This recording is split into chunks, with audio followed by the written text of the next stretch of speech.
Bonjour, comment allez-vous? Moi, je vais très bien. Est-ce que vous profitez du temps qui est dehors? Le soleil brille, il faut en profiter. On va débuter notre vidéo par une prière.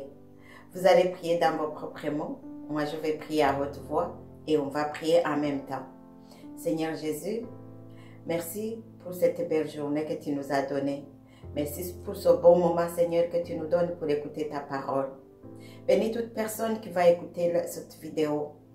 Bénis, Seigneur, tout enfant du dimanche.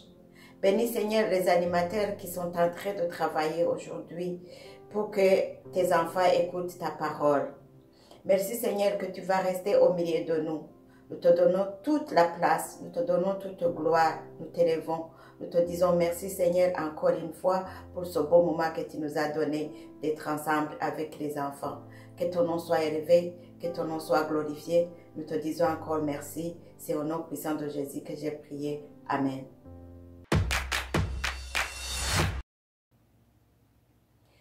Nous avons vu la semaine dernière l'histoire de Joseph qui a quitté la prison pour devenir premier ministre d'Égypte.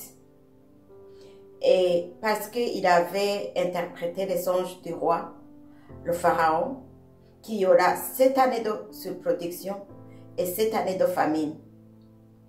Et Joseph a été établi premier ministre. Alléluia. Nous allons continuer l'histoire de Joseph et voir aussi comment il a été une bénédiction pour sa famille. Nous allons le lire dans Genèse, chapitre 42, verset 1 au verset 20. Et nous allons lire aussi dans Genèse 45, verset 1 au verset 20. Et je vous exhorte de lire ces parties pour comprendre l'histoire que nous allons faire ensemble. Vous êtes de grands garçons et de grandes filles. Vous êtes capables de lire vous-même la parole de Dieu. Et on va continuer. Alors, moi, je vais vous parler de cette histoire et vous allez continuer de lire dans la Bible. Joseph est maintenant premier ministre d'Égypte. Il a passé 7 ans avec les années de surproduction et il a su comment conserver cette surproduction. Maintenant, la famine a commencé. La famine est arrivée aussi en Israël. Le père de Joseph, Jacob, dit à ses fils d'aller chercher la nourriture en Égypte. Il envoie ses 10 fils et il reste avec Benjamin.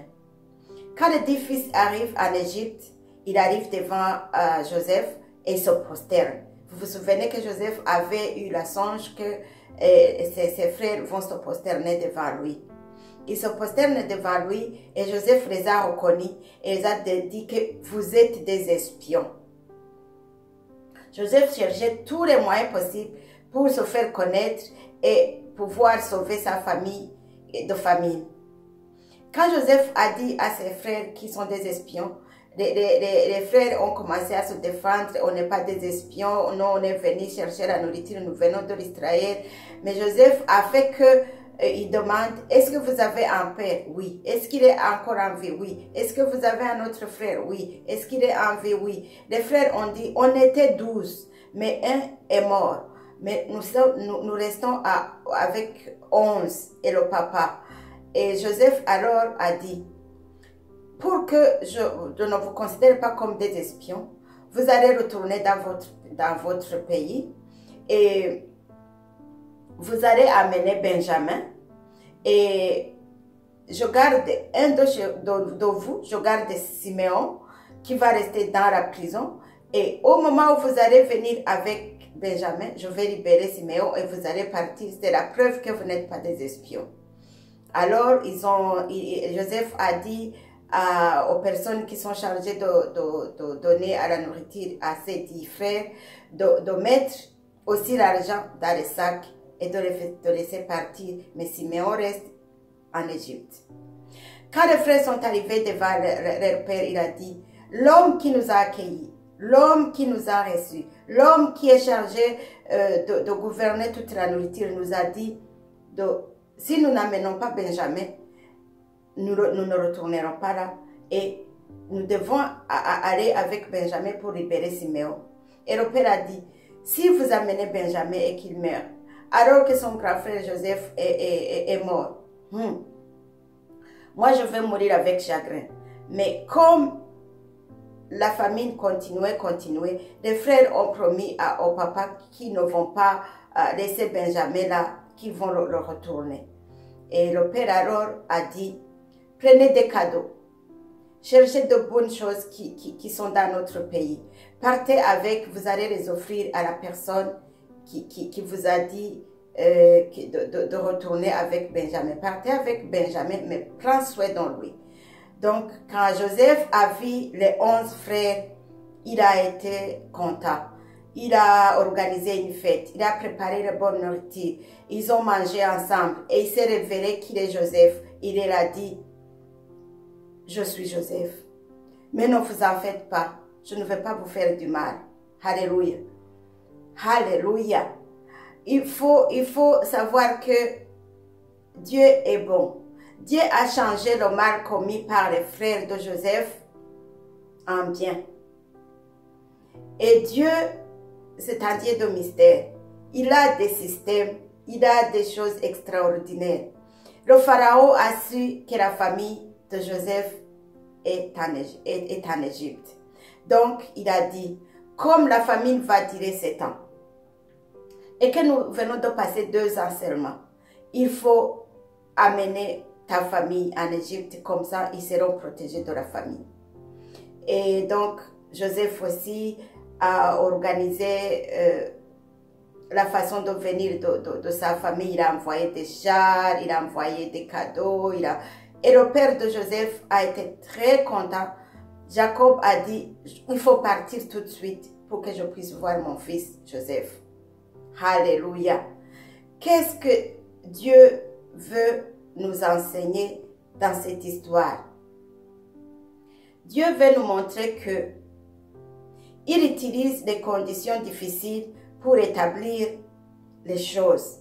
Donc, il a utilisé les conditions difficiles pour établir Joseph dans ses rêves et sauver sa famille de la famine. Alléluia. Joseph a subi beaucoup de choses. Il a eu des tentations et il a surmonté les tentations. Il a été en prison et il a quitté la prison pour être premier ministre pour sauver sa famille. Alléluia. Dieu est grand. C'est comme ça même que Dieu nous a sauvés. Il a utilisé Jésus, les souffrances de Jésus. Jésus est souffert à la croix pour que nous soyons libérés. Alléluia. Pour que nous quittions les péchés, pour être libérés des péchés, pour devenir enfants de Dieu. Et maintenant, nous sommes enfants de Dieu. Alléluia. Dieu est grand, Dieu est miséricordieux. Il nous a sauvés à travers les souffrances de son Fils Jésus-Christ sur la croix. Alléluia. Nous continuons à voir comment Dieu est grand à travers le verset à mémoriser. C'est Romains 8, 28. On va lire ensemble. Nous savons du reste que toutes choses concourent au bien de ceux qui aiment Dieu, de ceux qui sont appelés selon son dessein. Alléluia. Nous lisons encore une fois. Nous savons du reste que toutes choses concourent au bien de ceux qui aiment Dieu, de ceux qui sont appelés selon son dessein. Qu'est-ce que cette parole nous enseigne? Il nous enseigne que toutes choses que nous passons dessus, alléluia, toutes les épreuves que nous allons passer pour arriver à ce que Dieu a dit, on va y arriver. Condition c'est quoi? Non, c'est que nous soyons dans le salut. Alléluia. La condition, c'est que nous soyons sauvés et que nous restons dans sa parole. Il dit que de ceux qui sont appelés selon son dessein. Alléluia. Dieu est grand et miséricordieux. Ne pensez pas aux épreuves que vous allez passer. Il faut les accepter. Et la parole de Dieu nous dit qu'il n'y a pas une épreuve qui vient qu'on ne peut pas surmonter parce qu'il nous donne les épreuves que nous sommes capables de surmonter. Alléluia. Joseph a été capable de surmonter l'épreuve de chez Potiphar et l'épreuve de la prison. Dieu a surmonté les épreuves de la croix pour que nous soyons sauvés. Nous aussi, à travers les épreuves de Dieu, à travers les épreuves de Jésus, à travers le salut que nous avons reçu par le sang de Jésus, nous pouvons surmonter parce que Jésus a vaincu. Jésus est le roi. Jésus est établi à la droite du Père et il prie pour nous. Donc, si nous restons dans sa parole, nous allons être à la hauteur des épreuves que nous recevons, ou bien même les mal, tout ce qui se passe autour de nous. Ne mettez pas les yeux sur tout ce qui est autour de nous, mais mettons les yeux à Dieu. Alléluia. Nous lisons encore une fois le verset à mémoriser. Nous savons du reste que toutes choses concourent au bien de ceux qui aiment Dieu, de ceux qui sont appelés selon son dessein. Alléluia. Merci. Nous allons terminer par une prière. Et nous prions ensemble encore une fois. Seigneur Jésus, nous te remercions pour la parole que tu nous as envoyée aujourd'hui. Nous te remercions de ce que cette parole va changer beaucoup de choses en nous. Savoir que toutes choses concourent au bien de ceux qui t'aiment, Seigneur, de ceux qui marchent dans ta parole, de ceux qui croient à ce que tu es le roi des rois. Merci Seigneur, tu es Emmanuel parmi nous. Que ton nom soit élevé, Seigneur. Bénis nos familles, bénis nos amis, bénis nos frères et sœurs, bénis notre Église, bénis nos pays. Nous te disons merci pour toutes choses que tu es en train de faire en nous. Nous te disons merci parce que la parole transforme, Seigneur, notre vie et nous aide à t'approcher de jour en jour. Que ton nom soit élevé. Que ton nom soit glorifié. Nous te donnons, Seigneur, la semaine qui suit, que tu nous gardes et que, Seigneur, tu nous aides à arriver encore une fois à une nouvelle vidéo du dimanche. Alléluia. Nous disons encore une fois merci. Que ta gloire te revienne. C'est au nom puissant de Jésus que j'ai prié. Amen. Merci. Je vous souhaite une très belle semaine. Que Dieu vous bénisse. Amen.